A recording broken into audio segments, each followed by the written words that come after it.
Hai Sobat Rebahan, selamat datang di channel hiburan Kamar Rebahan. Admin akan membacakan kelanjutan sebuah cerita novel yang sangat menarik, yang sangat seru, yang sangat menghibur, yang sangat membuat kita penasaran jika tidak mengetahui cerita kelanjutannya. Sebuah cerita novel yang berjudul The Story of Yi-Chen.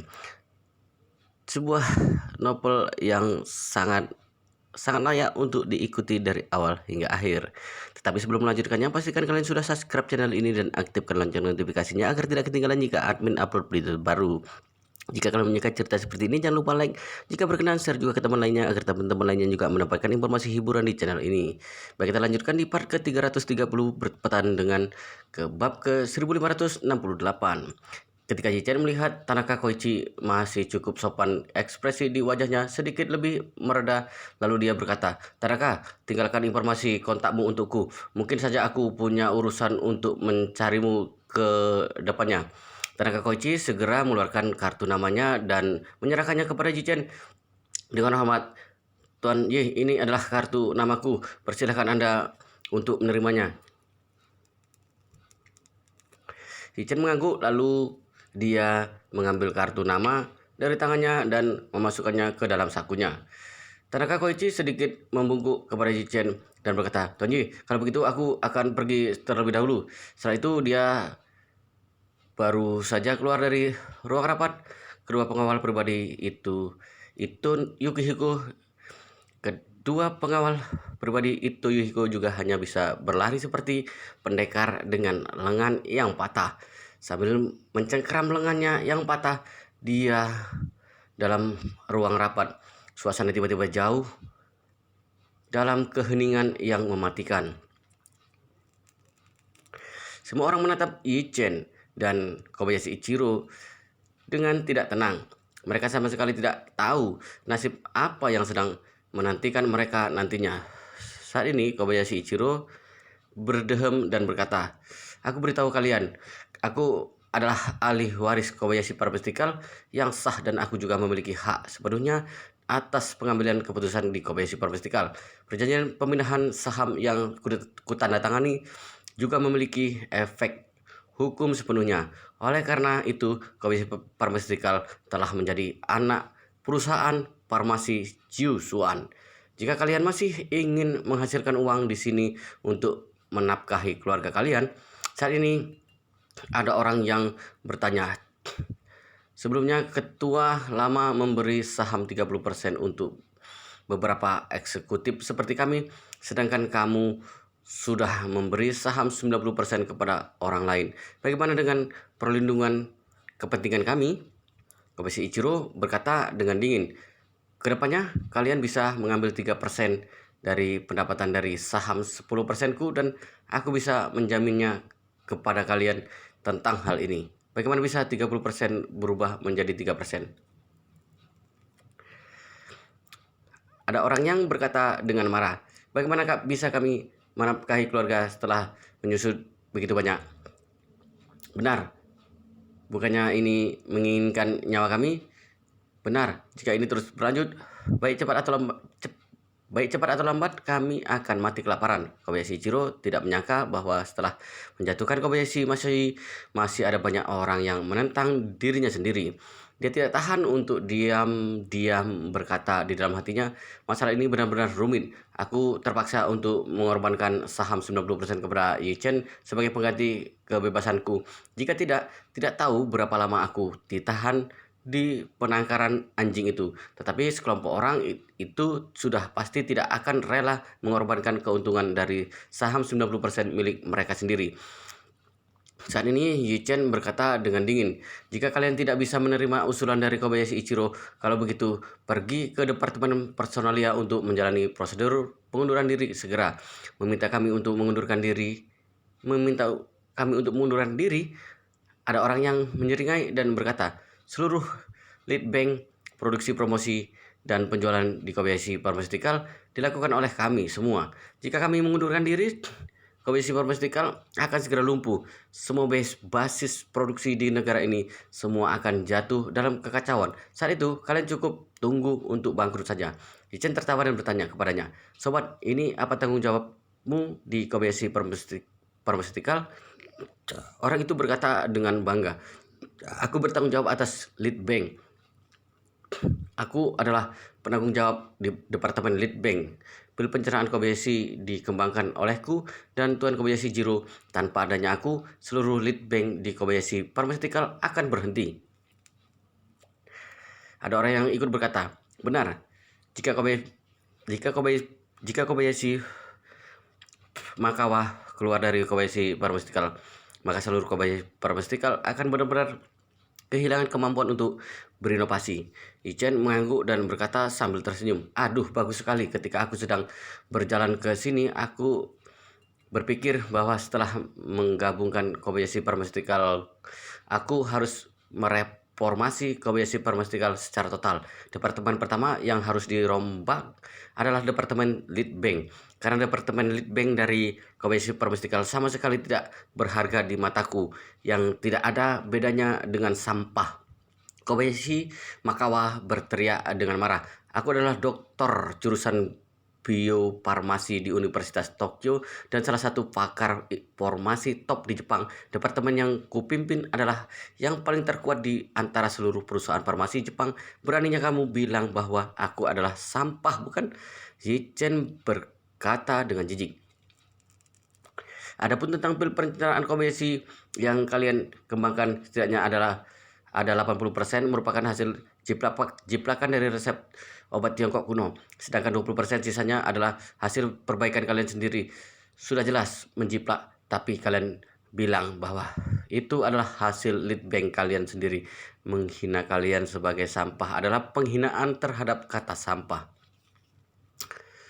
Secara objektif, sebagai negara maju, Jepang memang telah menorehkan prestasi yang tinggi di berbagai bidang. Tetapi dari aspek pengobatan mereka, selain pengobatan barat, yang lainnya hampir semuanya disalin dari pengobatan Tiongkok. Di antaranya Kobayashi Pharmaceutical, Okta Pharmaceutical, dan farmasi DA Peng adalah contoh.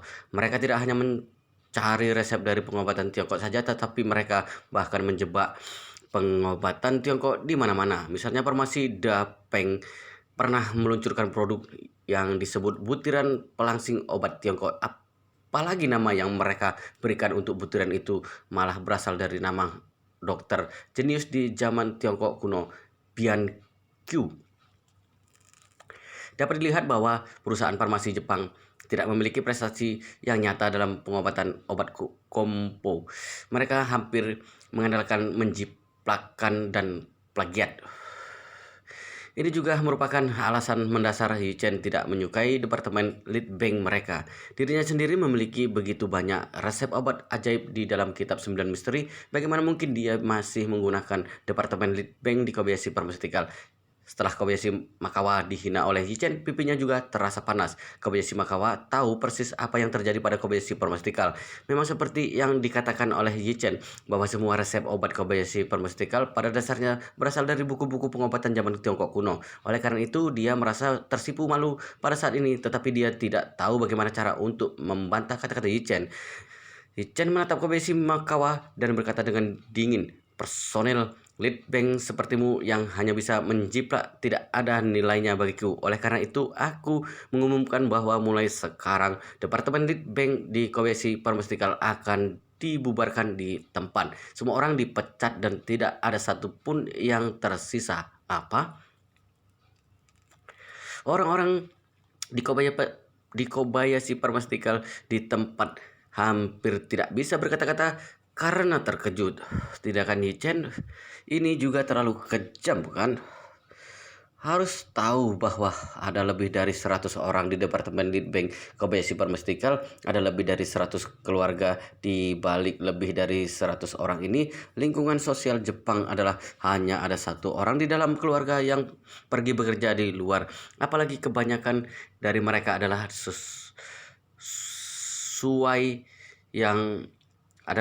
suai yang pergi bekerja, sedangkan pria yang pergi bekerja sedangkan istri berada di rumah untuk menjaga rumah dan merawat anak-anaknya. Situasi ini menyebabkan persyaratan yang sangat tinggi untuk stabilitas pekerjaan dalam keluarga Jepang. Secara umum, kebanyakan orang Jepang dapat bekerja selama puluhan tahun sampai mereka pensiun. Oleh karena itu, bagi orang Jepang, hal yang paling ditakuti adalah pengangguran. Kobayashi Makawa juga ketakutan meskipun penghasilannya yang sebelumnya tidak rendah, tetapi tekanan juga sama sekali tidak kecil.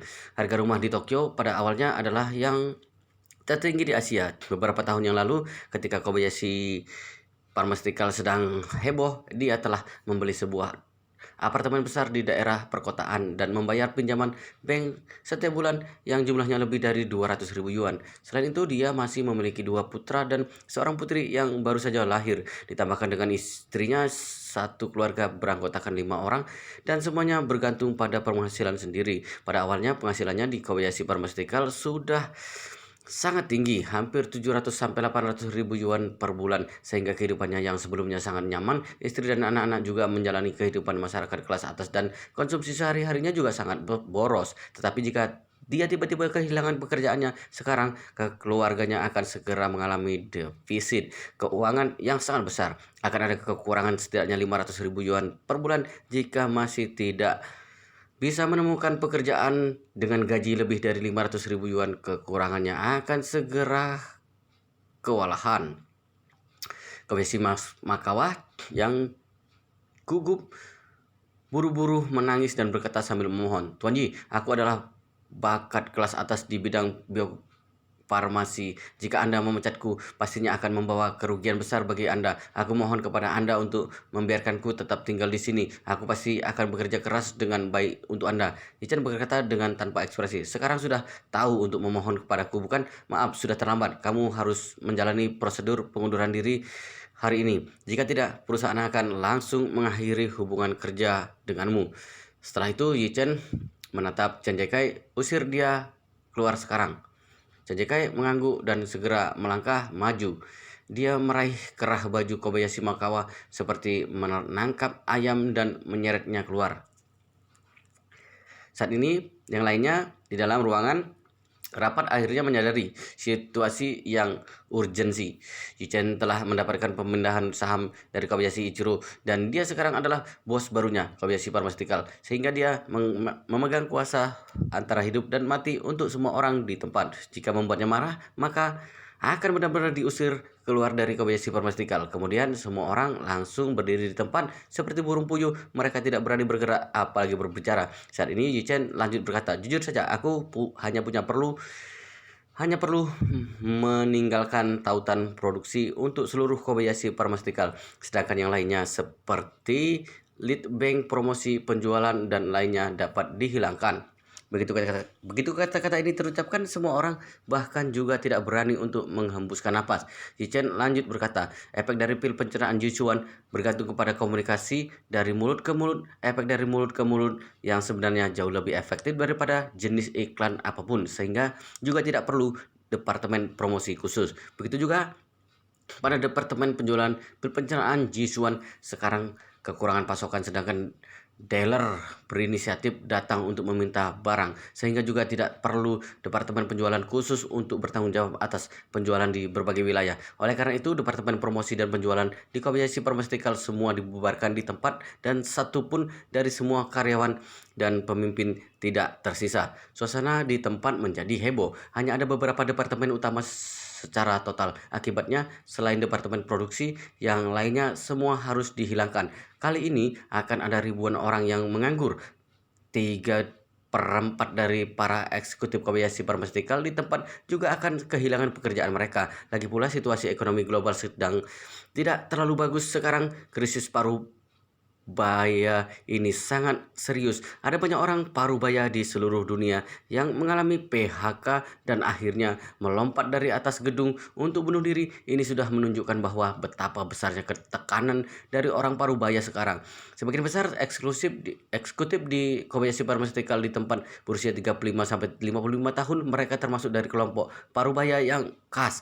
Jika kehilangan pekerjaan secara tiba-tiba, itu seperti langit yang runtuh bagi mereka. Suasana di tempat tiba-tiba menjadi sedih. Kebanyakan orang Jepang sama dengan orang Amerika yang memiliki ciri khas hedonisme dan filosofi konsumsi mereka. Mereka tidak terlalu suka untuk menabung, melainkan membelanjakannya segera setelah mereka mendapatkan uang. Mereka sangat tertarik untuk membeli rumah mewah, mobil mewah, villa liburan, bahkan juga kapal pesiar. Sedangkan istri mereka biasanya tidak hanya tidak bekerja saja, tetapi juga menghabiskan banyak uang yang membuat pengeluaran sehari-hari keluarga semakin buruk. Penelitian telah menunjukkan bahwa wanita Jepang memiliki permintaan yang sangat besar untuk barang mewah seperti tas bermerek Chanel, LV atau Gucci. 90% dari semua wanita Jepang setidaknya harus memiliki satu. Jangankan lagi barang-barang mewah lainnya. Keluarga yang seperti ini tentunya sangat cerdas bila tidak terjadi kecelakaan, tetapi begitu pendapatan keluarganya ambruk maka akan langsung jatuh di ambang kebangkrutan. Banyak orang kaya kelas menengah segera menjadi pemegang ekuitas negatif setelah krisis ekonomi. Mereka tidak hanya bangkrut saja, tetapi bahkan juga akan menjadi gelandangan. Alasannya adalah karena mereka kehabisan banyak uang tanpa menabung uang sama sekali, yang menyebabkan kemampuan untuk melawan resiko terlalu buruk. Hal ini juga terjadi pada sebagian besar para eksekutif di Kobayashi Pharmaceutical. Oleh karena itu, pengumuman Yichen bahwa mereka menganggur hampir sama dengan mengumumkan bahwa keuangan keluarga mereka jatuh bangkrut. Yichen tidak bersimpati pada orang-orang parubaya yang meratap ini. Kobayashi Pharmaceutical akan menjadi perusahaannya sendiri ke depannya, dan dirinya sendiri tidak akan pernah memperkerjakan karyawan Jepang yang santai ataupun tidak berharga. Oleh karena itu, orang-orang itu harus dipecat, apalagi juga harus dipecat segera mungkin, sesegera mungkin. Saat ini, Ito Yohiko sedang duduk di mobilnya sendiri sambil mengutuknya habis-habisan. Dia tidak pernah dipermalukan seperti ini sampai sekarang. Kepala keluarga itu yang bermartabat malah begitu dipermalukan oleh seorang anak muda dari Tiongkok. Tidak masalah jika pengawal pribadinya dikalahkan olehnya, tetapi anak yang bermarga itu malah ingin memakan uang 4,5 miliar dolar yang dia transfer ke rekening Kobayashi Pharmaceutical, bukan? Itu adalah 4,5 miliar dolar. Itu setara dengan 30 miliar yuan. Bagi siapapun, jumlah angka dari uang ini adalah jumlah yang sangat besar. Bahkan orang kaya pun tidak bisa menerima kenyataan bahwa mereka telah kehilangan begitu banyak uang tanpa alasan. Oleh karena itu, Ito Yohiko mengetakkan giginya dan mengutuknya. Jika dendam ini tidak dibalas, aku bersumpah untuk tidak menjadi orang. Aku tidak hanya ingin mendapatkan kembali uang 4,5 miliar dolar Amerika Serikatku saja, tetapi aku juga ingin membiarkan anak itu mati di Jepang. Tanaka Koichi di sampingnya buru-buru berkata, "Ketua, Tuan Yi itu sangat kuat. Anda tidak bisa melawannya dengan gegabah." Bajingan, itu Yohiko mengangkat tangannya dan menampar Tanaka Koichi, yang membuat wajah Tanaka Koichi muncul jejak 5 jari tangan yang merah.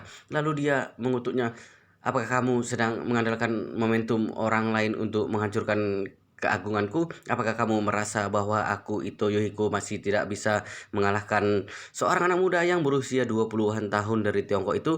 Tanaka Koichi menutupi wajahnya, lalu dia berkata dengan sedikit gugup dan sedih, "Ketua, Tuan Yi sangat kuat dan tindakannya sangat santai." Yamato Kazuki awalnya hanya mengucapkan kalimat "orang terlemah di Asia Timur" di hadapannya. Tak terduga bahwa dipukuli olehnya sampai begitu. Jika Anda benar-benar berniat untuk membunuhnya, tidak tahu kekuatan apa yang akan meledak darinya. Sehingga bahkan jika Anda menamparku, aku juga harus mengingatkan Anda dari lubuk hatiku, jangan pernah melawan pria itu. Ekspresi di wajah Ito Yohiko sangat jelek. Dia tahu dengan Tanaka Koichi, anak ini setia pada dirinya sendiri. Bahkan jika memintanya membelah perut untuk dirinya sendiri di tempat, takutnya dia juga tidak akan ragu-ragu. Oleh karena itu, kata-kata Tanaka Koichi pastinya dari lubuk hatinya. Ketika memikirkan hal ini, Ito Yohiko diam-diam bertanya-tanya, mungkinkah anak itu benar-benar begitu hebat? Bahkan begitu hebat sampai Tanaka Koichi merasa bahwa aku sebagai kepala keluarga itu yang bermartabat pun tidak bisa memprovokasi, bukan? Itu Hiko mengernyit dan bertanya kepada Tanaka Koichi, "Kalau begitu, katakanlah padaku, apa yang harus dilakukan sekarang? Aku juga tidak bisa memberinya uang 4,5 miliar dolar secara cuma-cuma, bukan?" "Itu pastinya tidak mungkin," Tanaka Koichi berkata. "Ketua, uang 4,5 miliar dolar yang kita bayarkan kepada Kobayashi Pharmaceutical ditransfer melalui rekening publik perusahaan itu. Bank memiliki catatan transfer uang yang jelas, sedangkan Kobayashi Pharmaceutical juga tidak membayar saham yang sesuai dari uang 4,5 miliar dolar Amerika Serikat kita, sehingga kita dapat sepenuhnya menuntutnya ke Kobayashi Pharmaceutical dan meminta Kobayashi Pharmaceutical harus mengembalikan uang 4,5 miliar dolar secara penuh. Kita pasti akan menang dari gugatan ini. Menurut ekspresi di wajah itu, Yuhiko terlihat sangat tertekan. Apakah kamu membiarkan aku menuntutnya pergi ke pengadilan dan menangis karena anak itu tidak mengembalikan uangku? Tanaka Koichi berkata dengan serius, Ketua, ini adalah cara yang paling teraman dan memiliki tingkat keberhasilan yang paling tinggi. Tidak mungkin. Itu Yuhiko mendinginkan wajahnya dan berkata dengan marah, jika membiarkan dunia luar tahu bahwa anak muda dari Tiongkok berani mengambil uang 4,5 miliar dolar dariku tanpa mengembalikannya, sedangkan aku tidak punya cara untuk membuatnya mengembalikan uangku dan hanya bisa pergi ke pengadilan untuk meminta bantuan, di manakah aku harus meletakkan mukaku? Di manakah aku harus meletakkan muka seluruh keluarga itu? Dengan adanya contoh ini, maka yang lainnya juga terlalu meremehkanku, bukan? Karena dunia bawah tanah legal di bawah pemerintahan Jepang, sehingga ada banyak keluarga dan konsorsium Jepang yang akan terlibat dalam industri dunia bawah tanah, bahkan juga bisa mengembangkan kekuatan mereka sendiri di dunia bawah tanah. Keluarga itu tidak hanya keluarga yang paling top di Jepang, tetapi juga memiliki kekuatan dunia bawah tanah yang paling top di Jepang. Ada 3 organisasi yang paling terkuat di dunia bawah tanah di Jepang. Yang pertama adalah Yamaguchi, dan yang kedua adalah keluarga itu. Dunia bawah tanah adalah dunia di mana yang lemah digertak oleh yang kuat. Hal yang paling terpenting untuk bertahan hidup di dunia ini adalah harus kuat. Bagi orang-orang di dunia bawah tanah, terkadang bukan karena mereka yang kejam, tetapi hukum kelangsungan hidup yang memaksa mereka untuk menjadi kejam.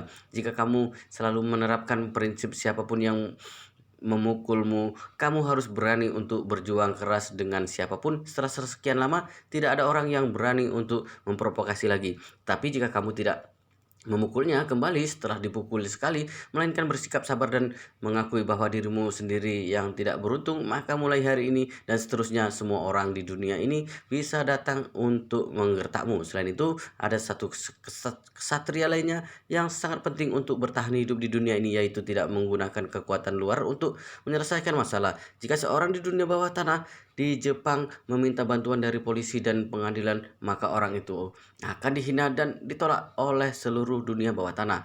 Oleh karena itu Yuhiko juga tidak bisa menjalani jalur hukum untuk mendapatkan kembali uang 4,5 miliar dolarnya. Dia harus membiarkan Yuchen mengembalikan uang itu ke rekening keluarga itu dengan patuh. Oleh karena itu, dia menggetakkan giginya dan berkata, hanya ada 2 solusi untuk masalah ini. Yang pertama adalah membiarkan anak yang bermarga Yi itu mengembalikan uangku dengan patuh. Apalagi masalah ini tidak boleh membiarkan semua orang tahu. Yang kedua adalah langsung membunuhnya. Tanaka Koichi berkata dengan sedikit cemas, Ketua, takutnya Tuan Yi tidak akan menyetujui permintaan Anda. Yuhiko mendengus. Tidak setuju. Jika tidak setuju, pilih solusi yang kedua dan bunuh dia. Meskipun Tanaka Koichi tidak tahu seberapa kuat Yuchen yang sebenarnya, tetapi dia selalu merasa bahwa Yuchen tidak biasa. Selain itu, Yuchen tidak hanya kuat saja, tetapi metodenya sepertinya juga sangat hebat. Jika tidak, bagaimana bisa Kobayashi Ichiro menyerahkan saham 90%-nya di Kobayashi Pharmaceutical padanya? Oleh karena itu, dia merasa bahwa lebih baik berusaha untuk menghindari konflik dengan Yuchen sebisa mungkin, atau tidak mungkin saja akan menyebabkan sebuah masalah besar. Kemudian dia buru-buru mengubah topik pembicaraan dan berkata, Ketua, aku rasa bahwa Anda tidak perlu mengkhawatirkan uang 4,5 miliar dolar itu di Kobayashi Pharmaceutical sekarang. Uang itu pasti tidak akan hilang, hanya saja masalah kembali lebih cepat dan lambat saja. Anda jangan lupa bahwa keluarga Su dari Yanjing, Tiongkok akan segera datang kemari dan dalam 2 hari ini. Itu Yuhiko mengernyit dan bertanya, apakah keluarga Su pernah bilang bahwa kapan mereka akan tiba? Tidak ada. Tanaka Koichi berkata Mereka bilang bahwa mereka akan datang di kapan saja, lagi pula mereka menggunakan jet pribadi dan bisa terbang di kapan saja. Setelah itu Tanaka Koichi membujuknya, "Ketua, kali ini tidak hanya keluarga kita saja yang sedang menantikan keluarga Su, tetapi keluarga Takashi juga demikian. Aku mendengar bahwa kali ini keluarga Su datang ke sini untuk memilih salah satu mitra kerja sama di antara kita dengan keluarga Takashi. Jangan sempat muncul masalah yang baru lagi untuk saat ini." Itu Yuriko mengatakan giginya, lalu dia mengangguk dan berkata, "Jika demikian, maka aku akan bersabar pada anak yang bermargaji itu dulu. Awasi dia dengan ketat. Jika dia masih belum pergi dari Jepang dalam beberapa hari ini, maka aku tidak akan peduli padanya terlebih dahulu. Utamakan tentang masalah kerjasama dengan keluarga Su dulu." Wow, luar biasa sekali guys, ceritanya sangat menarik, sangat seru, sangat menghibur, sangat membuat kita penasaran jika tidak mengetahui cerita kelanjutannya. Tetapi sepertinya di bab ini akan sampai di sini dulu, dan kita akan lanjutkan di part berikutnya di video selanjutnya.